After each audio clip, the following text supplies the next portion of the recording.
Radio waves travel नहीं कर सकती है। सबमरीन से मैसेज रिसीव और सेंड करने के लिए थोड़े थोड़े टाइम में सबमरीन को सरफेस के पास लाना पड़ता है, जहां पर एंटेना के माध्यम से सिग्नल्स को सेंड और रिसीव किया जा सके। हालांकि कुछ VLF सिग्नल्स पानी के अंदर भी जा सकते हैं। उसका इस्तेमाल केवल मैसेजेस को रिसीव करने के लिए किया जा सकता है, क्योंकि इन सिग्नल्स को भेजने के लिए काफी पावरफुल एंटेना की जरूरत होती है, जो कि सबमरीन के अंदर पॉसिबल नहीं है। न्यूक्लियर पावर्ड सबमरीन न तो फ्यूल लेने के लिए बेस पर जाती है और न ही पानी के लिए, क्योंकि खारे पानी से प्योर पानी को बनाने के लिए भी उसमें फिल्टर लगा होता है। हालांकि फूड को रिस्टॉक करने के लिए उन्हें बेस पर आना ही पड़ता है, जहां पर हर 6 महीने में एक सबमरीन के सारे क्रू मेंबर्स चेंज होते हैं। 23 मई 1939 की तपती धूप में सुबह के 8:30 बजे अमेरिका की एक एडवांस पनडुब्बी अंटार्कटिक महासागर में गश्त लगा रही थी, जिसमें करीब 53 क्रू मेंबर सवार थे। कोई नहीं जानता था कि ये पनडुब्बी दर्द का सैलाब लेकर आने वाली है। ये पनडुब्बी है USS स्क्वालोस, जो एक छोटी सी गलती की वजह से धीरे धीरे समुद्र में डूब रही है, क्योंकि कुछ ही मिनट पहले जब कैप्टन ने सबमरीन को डाइव लगाने की इजाजत दी, तो अचानक समुद्र की गहराइयों में जाते ही इसके सारे अलार्म बजने लगे और सबमरीन के कंपार्टमेंट से लोगों के चिल्लाने की आवाजें आने लगी, क्योंकि सबमरीन समुद्र में डाइव नहीं लगा रही थी, बल्कि ये समुद्र की गहराइयों में डूबने लगी थी, वो भी इन सभी को लेकर। तभी इस पनडुब्बी के कैप्टन ओलिवर ने अपने और अपने कुछ साथियों की जान बचाने के लिए एक ऐसा फैसला लेना पड़ा, जिसकी कीमत उनके बाकी 26 साथियों की जान की थी। आखिर कैप्टन ओलिवर ने क्या फैसला लिया और कैसे USS स्क्वालोस अपने पूरे क्रू मेंबर्स के साथ समुद्र में डूब गई। नमस्कार दोस्तों, मेरा पहले विश्व युद्ध के बाद युद्ध की रणनीतियों में तेजी से बदलाव आ रहे थे। जमीन पर लड़ाई के साथ साथ समुद्र के भीतर युद्ध लड़ने की तकनीकें भी विकसित हो रही थी। 1920 का दशक सबमरीन तकनीक के लिए एक गोल्डन एरा माना जाता था। अमेरिका, ब्रिटेन और चीन जैसे बड़े देश अत्याधुनिक पनडुब्बियां विकसित कर रहे थे, जो समुद्र की गहराइयों में दुश्मन को चौंका सकती थी। इसी दौर में अमेरिका ने 1937 में एक अत्याधुनिक सबमरीन बनाई, USS स्क्वालोस। ये सबमरीन अपने समय की सबसे उन्नत तकनीकों से लैस थी। 300 फीट गहराई में गोता लगाने की क्षमता, 21 नॉटिक्स की तेज सरफेस स्पीड और लंबे समय तक समुद्र में टिके रहने की क्षमता इसे बेहद खास बनाती थी। लेकिन कोई नहीं जानता था कि ये पनडुब्बी अपने युद्ध की क्षमताओं के कारण नहीं, बल्कि एक भयानक हादसे के कारण जानी जाएगी। एक ऐसी ट्रेजेडी जिससे सबमरीन में सफर करने वाला दुनिया का हर नौसैनिक डरता है। 23 मई 1939 की सुबह USS स्क्वालोस ने पोर्ट्समाउथ नेवी यार्ड से अपनी पहली यात्रा शुरू की। सबमरीन के अंदर 53 क्रू मेंबर्स और 2 सिविलियन और एक जनरल मोटर का इंजीनियर मौजूद था, जिसका काम ईस्ट के दौरान सबमरीन के डिजाइन को एग्जामिन करना था। सबमरीन को चलाने वाले थे 34 साल के ओलिवर फ्रांसिस। बेसिकली एक सबमरीन की टेस्ट ड्राइव होने वाली थी, जिसमें सबमरीन के सरफेस से समुद्र की गहराई तक डीप डाइव लगाने की क्षमता का टेस्ट करना था। लेकिन शायद किसी को भी ये अंदाजा नहीं था कि अब ये सबमरीन समुद्र की उस काली अंधेरी गहराइयों में डूबने वाली है, जिसके बारे में किसी ने नहीं सोचा था। सुबह के करीब 9 बजे का समय था। USS स्क्वालोस अमेरिकी नेवी की नई नवेली सबमरीन समुद्र की सतह पर 16 नॉटिक्स की तेज रफ्तार से दौड़ रही थी। ये स्पीड बता रही थी कि टेक्नोलॉजी और इंजीनियरिंग ने एक नया मुकाम छू लिया है। कैप्टन ओलिवर फ्रांसिस, जो इस मिशन के इंचार्ज थे, अपने क्रू की मेहनत और सबमरीन के प्रदर्शन से बेहद खुश थे। लेकिन जैसा कि कहा जाता है कि असली परीक्षा तो अभी बाकी थी। USS स्क्वालोस को समुद्र की गहराई में डाइव करके अपने स्ट्रक्चरल इंटीग्रिटी और सिस्टम की मजबूती दिखानी थी। ये फाइनल टेस्ट था। कैप्टन ने अपने इंजीनियर और नेविगेशन टीम से सभी सिस्टम की जांच करवाई। हर तरफ से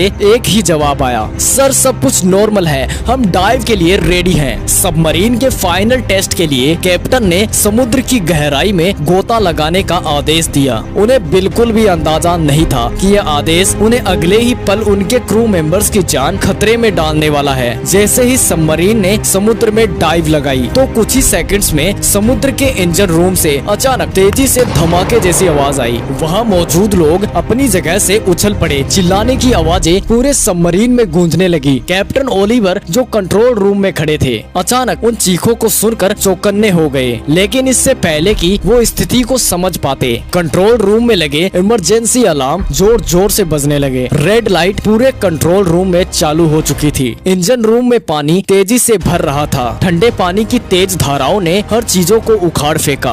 वहाँ मौजूद क्रू मेंबर मेंबर्स जो पल भर पहले अपनी ड्यूटी कर रहे थे, अब वे पानी से बचने की कोशिश में पागलों की तरह इधर उधर भाग रहे हैं। कैप्टन ओलिवर समझ चुके थे कि सबमरीन में कोई बड़ी गड़बड़ हो चुकी है। अब धीरे धीरे सबमरीन का अगला हिस्सा 45 डिग्री ऊपर उठ गया। हर कोई अपनी जगह पर गिर पड़ा, लेकिन एक वाटर टाइप सबमरीन में पानी घुसा कैसे? अब इसमें गलती ना तो कैप्टन ओलिवर की थी और ना ही किसी क्रू मेंबर की, बल्कि एक गलती थी सबमरीन के इंजीनियरिंग की। क्योंकि देखो, इस सबमरीन को इस तरीके से डिजाइन किया गया था कि जब ये सरफेस पर ट्रेवल कर रही होगी तो इसके डीजल इंजन को ऑक्सीजन बाहर से मिल सके, जिसके लिए सबमरीन में कुछ इवेंट्स बनाए गए थे, जिनके ऊपर कुछ वाटर टाइप ऑटोमेटिक दरवाजे बनाए गए थे, जो सबमरीन के ऊपर सरफेस पर आते ही ऑटोमेटिक खुल जाते और सबमरीन के नीचे गोता लगाने का आदेश मिलते ही ऑटोमेटिक बंद हो जाते। लेकिन उस दिन सबमरीन के दरवाजे ने काम नहीं किया और वह सबमरीन के डीप डाइव लगाने पर बंद नहीं हुआ, जिससे जब सबमरीन ने तेजी से पानी के नीचे जाना शुरू किया तब इस खुले वेंट से बहुत ही तेजी से पानी अंदर घुसने लगा, जिस दौरान वाटर प्रेशर इतना ज्यादा था कि उसने पूरे इंजन रूम को डुबा दिया। इससे पहले कि कोई भी कुछ समझ पाता कि सबमरीन का आधे से ज्यादा हिस्सा पानी में डूब चुका था। कैप्टन ओलिवर ने जैसे ही इस घटना से अपना होश संभाला, उन्होंने तुरंत अपने इंजीनियर को सबमरीन को ऊपर ले जाने का आदेश दिया। लेकिन सबमरीन को ऑपरेट कर रहे इंजीनियर की लाख कोशिशों के बावजूद भी सबमरीन ऊपर नहीं जा रही थी, क्योंकि सबमरीन में पानी तेजी से भर रहा था। लेकिन समुद्र में डूबना कैप्टन ओलिवर की सबसे बड़ी परेशानी नहीं थी। यहाँ सबसे बड़ी परेशानी की वजह थी सबमरीन में पानी का तेजी से भरना,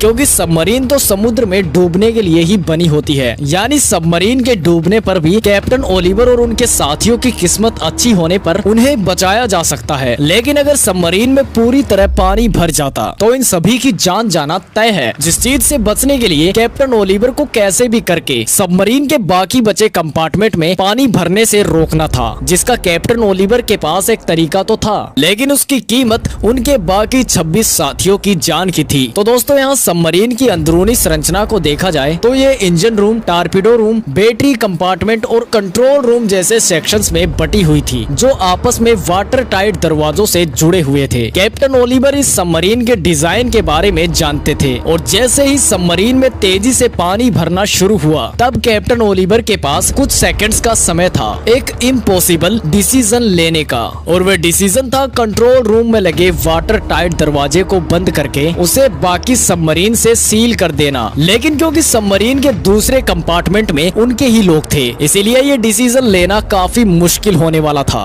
क्योंकि दूसरे कंपार्टमेंट में पानी भरने के साथ वहां से तेजी से लोग भागकर कंट्रोल रूम की तरफ आ रहे थे और इस दरवाजे से उनके साथ पानी भी आ रहा था। पर अभी कैप्टन ओलिवर की आधी से ज्यादा टीम कंट्रोल रूम की दूसरी तरफ बाकी सबमरीन में फंसी हुई थी, जहां पानी तेजी से बढ़ रहा था। लेकिन कैप्टन ओलिवर को यहाँ पता था अगर उन्होंने अभी कोई डिसीजन नहीं लिया तो किसी की भी जान नहीं बचेगी। इसीलिए उन्होंने अपने एक साथी लॉयड मैनर्स को ऑर्डर दिया कि जाओ जाकर कंट्रोल रूम को जल्दी से सील कर दो। जैसे ही लॉयड मैनर्स कंट्रोल रूम के दरवाजे को बंद करने लगा, दूसरे कंपार्टमेंट से तेजी से चिल्लाने की आवाजें आने लगी। ये वही लोग थे जो पानी से जान बचाते हुए कंट्रोल रूम की तरफ भागते हुए आ रहे थे। लेकिन अगर अब लॉयड मैनर्स थोड़ा भी इंतजार करते तो पानी का दबाव इतना ज्यादा हो जाता कि इस दरवाजे को बंद करना नामुमकिन हो जाता। इसीलिए लॉयड मैनर्स ने कैप्टन ओलिवर के आदेश को माना और इस 90 किलो के दरवाजे को बंद करते हुए पूरे कंट्रोल रूम को वाटर टाइट सील कर दिया, जिसके तुरंत बाद कंट्रोल रूम एकदम शांत हो गया। दूसरे कंपार्टमेंट में बचे जिन 26 लोगों की चिल्लाने की आवाजें आ रही थी अब वह बंद हो चुकी थी। साथ ही साथ पूरी सबमरीन में कंट्रोल रूम ही एक ऐसा हिस्सा था जहां पानी नहीं भरा था, क्योंकि इसके अलावा पूरी सबमरीन पानी से भर चुकी थी और समुद्र में तेजी से डूब रही थी। कैप्टन ओलिवर फ्रांसिस और उनके साथ कंट्रोल रूम में बचे कुछ क्रू मेंबर्स की हालत इतनी खराब हो चुकी थी, कैप्टन को पता था कि समुद्र का वाटर प्रेशर धीरे धीरे सबमरीन के स्ट्रक्चर को तोड़ने की कोशिश कर रहा है। यही वो डर था जो अब हर किसी के चेहरे पर साफ झलक रहा था। कैप्टन ओलिवर जानते थे कि यूएसएस स्क्वालोस को 76 मीटर यानी करीब 250 फीट की गहराई तक जाने के लिए डिजाइन किया गया था। इस गहराई पर सबमरीन का स्ट्रक्चर वाटर प्रेशर को संभाल सकता था, लेकिन दिक्कत ये थी कि समुद्र हर जगह पर एक जैसा नहीं होता। कई जगह ऐसी होती है जहां गहराई 1000 मीटर से भी ज्यादा होती है, और अगर यूएसएस स्क्वालोस किसी ऐसी ही जगह पर पहुंच चुकी थी तो अब ये समुद्र में इंक्लूड यानी चकनाचूर होने वाली है। तभी कंट्रोल रूम की सारी लाइटें बंद हो गई। अब कैप्टन ओलिवर और उनके साथी अंधेरे में एक मेटल के ताबूत में सबमरीन के इंप्लूट हो जाने का इंतजार कर रहे थे, और तभी उन्हें एक तेज आवाज सुनाई दी और पूरी सबमरीन तेजी से हिलने लगी। ये आवाज सबमरीन के समुद्री तली पर टकराने की थी, और किस्मत से यहाँ समुद्र की गहराई केवल 65 मीटर की थी, यानी कि समुद्र में सबमरीन इंक्लूड होने का खतरा तो टल गया था। लेकिन अभी भी इन सब के ऊपर एक खतरा मंडरा रहा था। ये खतरा था लोहे के इस ताबूत में बंद रहते हुए समुद्र में खो जाने का खतरा। कैप्टन ओलिवर ने हिम्मत रखते हुए अपने साथियों को हौसला दिया, और यहाँ लॉयड मैनर्स के मन में अभी भी उस समय दरवाजा बंद करने के कारण दिमाग में अपने साथियों की चीखें सुनाई दे रही थी। इसीलिए उसने एक होप में अपने हाथ में एक लोहे का हथौड़ा उठाया और जाकर धीरे धीरे सबमरीन के बाकी शील्ड दरवाजों पर मारा, ताकि अगर उन पानी से भरे अपार्टमेंट में कोई भी बचा हो तो वह भी दरवाजे पर मारकर अपना जिंदा रहने का संकेत दे सके। पर कई कोशिशों के बावजूद भी लॉयड मैनर्स को कोई भी आवाज नहीं आई, जिसका मतलब साफ था सबमरीन की दूसरी ओर 26 के 26 लोगों में से कोई भी जिंदा नहीं बचा है। पर दुख मनाने की जगह यहाँ इन सभी को अपनी जान बचाने की हर मुमकिन कोशिश करनी थी, क्योंकि कंट्रोल रूम में कुछ ही घंटों के लिए ऑक्सीजन बची हुई थी। ऊपर से अब सबमरीन का हीटिंग सिस्टम भी काम नहीं कर रहा था, जिसके कारण सबमरीन के अंदर का टेम्परेचर 2 डिग्री सेल्सियस तक पहुंच चुका था और 0 डिग्री पहुंचने ही वाला था, जिसके कारण सबमरीन की दीवारों पर बर्फ जमने लगी। अंदर बढ़ती हुई ठंड, ऑक्सीजन की कमी और अंधेरा और समुद्र की गहराइयों में हमेशा के लिए खो जाने का डर, इन सभी चीजों के चलते कई क्रू मेंबर्स की हालत तेजी से खराब हो रही थी। इसीलिए कैप्टन ओलिवर ने अपने साथियों को शांति से काम लेने के लिए कहा और हौसला दिया कि उन्हें कोई ना कोई तो समय रहते बचा ही लेगा। समुद्र की तलहटी में फंसी यूएसएस स्क्वालोस अब मौत और जिंदगी की लड़ाई का मैदान बन चुकी थी। कैप्टन ओलिवर और उनके साथी अभी भी अपनी बची हुई उम्मीदों के सहारे जिंदा थे। इस बीच सबमरीन के कंट्रोल रूम में मौजूद क्रू ने दूसरे जहाजों और सबमरीन से संपर्क साधने की कोशिश शुरू कर दी। क्रू ने यूएसएस स्क्वालोस में मौजूद कम्युनिकेशन बाउ को समुद्र की सतह पर भेजा, ताकि वे अपनी स्थिति की जानकारी दे सके। बाउ के जरिए रेडियो सिग्नल भेजने का प्रयास भी किया गया और उनकी ये कोशिश सफल भी रही। जब यूएसएस स्क्वालोस के गायब होने की खबर उसकी सिस्टर सबमरीन यूएसएस स्कल्पिन तक पहुंची, तो तुरंत एक रेस्क्यू ऑपरेशन शुरू किया गया। यूएसएस स्कल्पिन और उसके क्रू को यूएसएस स्क्वालोस के आखिरी अज्ञात ऑर्डिनेस्ट पर भेजा गया। यहाँ पहुँचने पर यूएसएस स्कल्पिन के कैप्टन को यूएसएस स्क्वालोस का कम्युनिकेशंस बाउ सतह पर दिखा।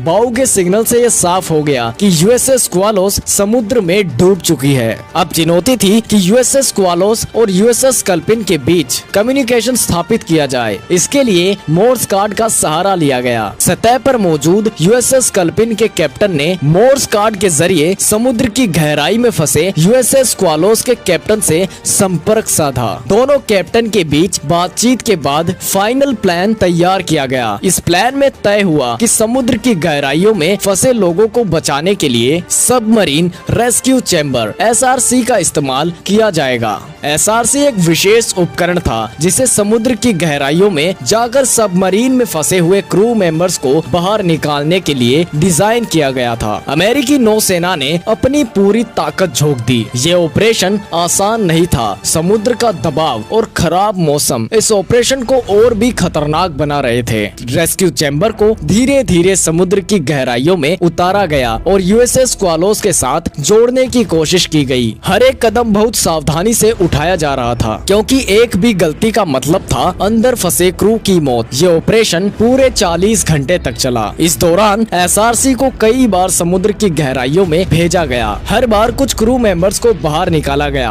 आखिरकार कंट्रोल रूम में बचे सभी क्रू मेंबर्स को सुरक्षित बाहर निकाल लिया गया। ये रेस्क्यू मिशन मानव साहस और तकनीकी क्षमता क्षमता की एक मिसाल बन गया। लेकिन इस हादसे ने यह भी सिखा दिया कि समुद्र की ताकतों के सामने इंसान कितना कमजोर हो सकता है। वैसे दोस्तों, क्या कैप्टन का फैसला सही था? क्या उसको सबमरीन के दरवाजे को बंद करने का आदेश देना चाहिए था या नहीं? मुझे कमेंट में जरूर बताएं। और हाँ, वीडियो को बिना कहे एक लाइक और चैनल को सब्सक्राइब कर लीजिए, क्योंकि ऐसी ही मिस्टीरियस और डरावनी कहानियां हम इस पर लाते रहते हैं।